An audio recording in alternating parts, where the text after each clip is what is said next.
نؤمن به ونتوكل عليه ونعوذ بالله من شرور أنفسنا ومن سيئات أعمالنا من يهده الله فلا مضل له ومن يضلله فلا هادي له ونشهد أن لا إله إلا الله وحده لا شريك له ونشهد أن سيدنا محمدا عبده ورسوله شكل بني اللهم صل على محمد وعلى آل محمد كما صليت على إبراهيم وعلى آل إبراهيم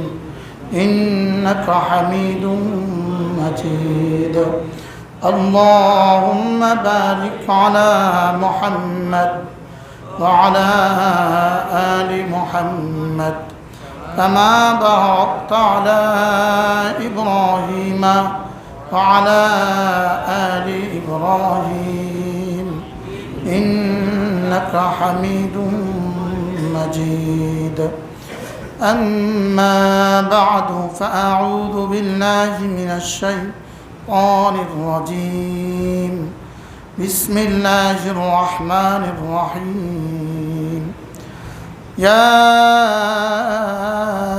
أيها الذين آمنوا لا تلهكم أموالكم ولا أولادكم عن ذكر الله ومن يفعل ذلك فأولئك هم الخاسرون وقال تعالى فإذا قضيت الصلاة فانتشروا في الأرض وابتغوا من فضل الله واذكروا الله كثيرا لعلكم تفلحون صدق الله مولانا العظيم টুমচর তাহফিজুল কোরআন model মাদ্রাসা টুমচর কর্তৃক আয়োজিত আজকের এই পবিত্র ইসলাহি মজলিসের শ্রদ্ধেয় সভাপতি আমার পরম শ্রদ্ধেয় বড় ভাই হযরত মাওলানা মাহবুবুন নবী সাহেব, অধ্যক্ষ এখলাসপুর ফাজিল মাদ্রাসা নোয়াখালী,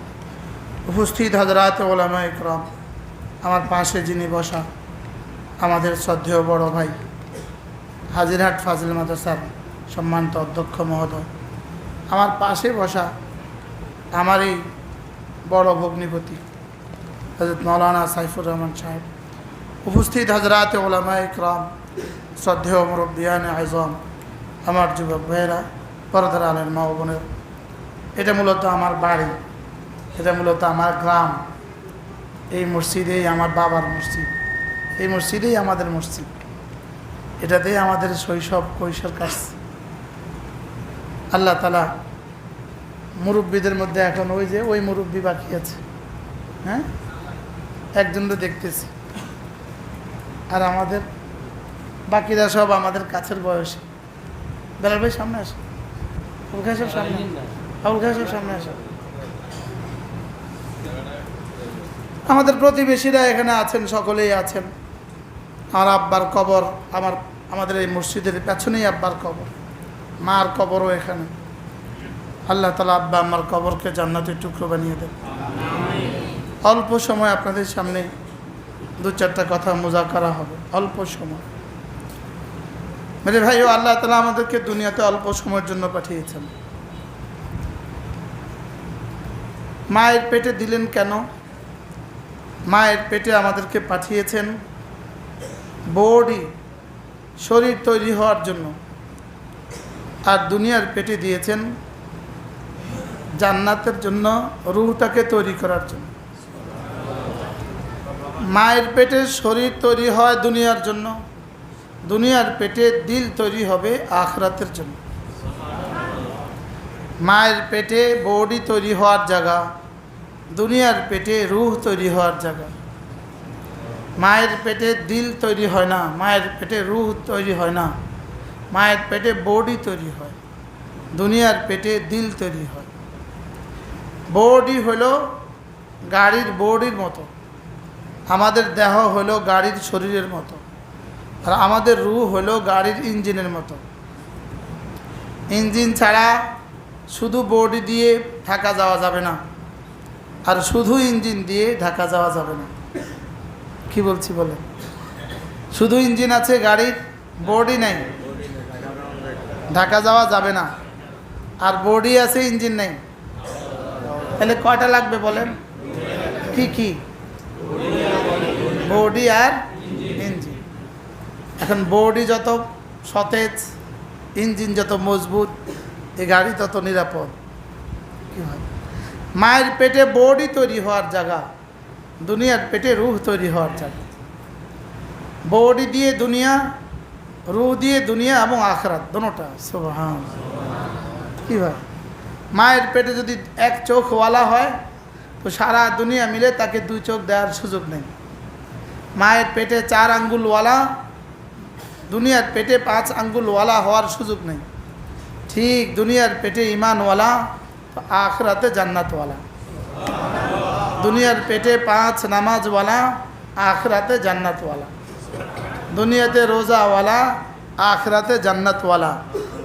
মায়ের পেটে পাওয়ালা, দুনিয়াতে পাওয়ালা। মায়ের পেটে চোখওয়ালা, দুনিয়াতে চোখওয়ালা। মায়ের পেটে হাড়ওয়ালা, দুনিয়াতে হাড়ওয়ালা। মায়ের পেটে যা, দুনিয়ার পেটে তা। দুনিয়ার পেটে যা, আখিরাতে তা। কি হয়? এই জন্য মায়ের পেট থাকার জায়গা না। বডি পরিপূর্ণ হয়ে গেছে, যাও এখান থেকে চলে যাও। দুনিয়ার পেট থাকার জায়গা না। রূহ তৈরি হয়ে গেছে, এখান থেকে চলে যাও। মায়ের পেট থেকে আসার পরে যেমন মায়ের পেটে আর ফেরত যাওয়ার কোনো ব্যবস্থা নাই, দুনিয়ার পেট থেকে চলে গেলে দুনিয়ার পেটে ফিরে আসার আর ব্যবস্থা কি নাই। মায়ের পেট যেমন থাকার জায়গা না, এখান থেকে যেমন আসতেই হয়, দুনিয়ার পেট থাকার জায়গা না, এখান থেকে যেতেই হয়। এখান থেকে কি যেতেই হয়। যদি মায়ের পেট থেকে আসতে না চায় বাচ্চা, তো মায়ের পেট কেটে বের করতে হয়। যদি জীবন্ত আসতে না চায়, তাকে মেরে হলেও বের করতে হয়। কি ভাই? তো মায়ের পেট থাকার জায়গা না। মায়ের পেট থেকে দুনিয়ায় কোনো বাচ্চা ইচ্ছাকৃত আসে না, দুনিয়ার পেট থেকেও আখিরাতে ইচ্ছাকৃত কেউ যেতে পারবে না। এখানে আমার ইচ্ছা অচল। আমি মনে করছি আমি স্বাধীন না, মূলত আমি স্বাধীন না। আমি মায়ের পেটে গেলাম কখন, আমি স্বাধীন ছিলাম না। মায়ের পেট থেকে বের হয়ে আসলাম, আমি স্বাধীন ছিলাম না। দুনিয়াতে আমার পা চলে, তা আমার স্বাধীনতা নাই। আমার চোখ দেখার বেলায় আমার স্বাধীনতা নেই। যদি চোখ দেখার বেলায় স্বাধীনতা থাকতো, তাহলে কারোর চোখ জীবনে কখনো অন্ধ হতো না, কারোর চোখ তাকে জীবনে কখনো জবাব দিত না, কারোর চোখ তাকে কি দিত না বলেন? মূলত আমার চোখ দেখবে এ ব্যাপারে স্বাধীনতা নেই। কি দেখবে এ ব্যাপারে কিছুটা স্বাধীনতা আছে। কান শুনবে, স্বাধীনতা নাই। কি শুনবে এ ব্যাপারে স্বাধীনতা আছে। আমার কান মাসমুয়ের ব্যাপারে স্বাধীনতা আছে, সামার ব্যাপারে স্বাধীনতা নেই। আমার চোখ মুবসরাতের ব্যাপারে স্বাধীনতা আছে, বাসারের ব্যাপারে স্বাধীনতা নেই। আমার কান ইচ্ছে করলে দেখবে, চোখ ইচ্ছা করলে শুনবে, এই স্বাধীনতা আমার নাই। বলেন, এই স্বাধীনতা আমার কি? আমার হাতের উপরে আমি চলবো, ইচ্ছা করলে এই স্বাধীনতা আমার নাই। জীবনে আমার অনেক কিছুতেই আমার স্বাধীনতা নেই, অনেক কিছুতেই আমার কি নাই বলেন?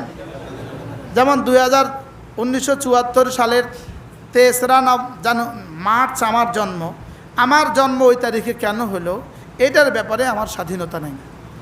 আমি কালো কেন হলাম, এ ব্যাপারে আমার স্বাধীনতা নেই। আমি পুরুষ কেন হলাম, এ ব্যাপারে আমার স্বাধীনতা নেই। আমার যাওয়া কবে হবে, এই ব্যাপারে আমার স্বাধীনতা নেই। কি নাই বলেন? আমার স্বাধীনতা নেই। হ্যাঁ, গরুর কোনো ব্যাপারেই স্বাধীনতা নেই। আর আমি শুধু কি বলবো, বলার ব্যাপারে স্বাধীনতা নেই। কি বলবো এ ব্যাপারে স্বাধীনতা আছে। দেখার ব্যাপারে স্বাধীনতা নেই। কি দেখবো এ ব্যাপারে এখতিয়ার আছে, স্বাধীনতা আছে। এখন আমার রব বলেন, তুমি যদি তোমার দুনিয়াতে তোমার স্বাধীনতাকে জলাঞ্জলি দিয়ে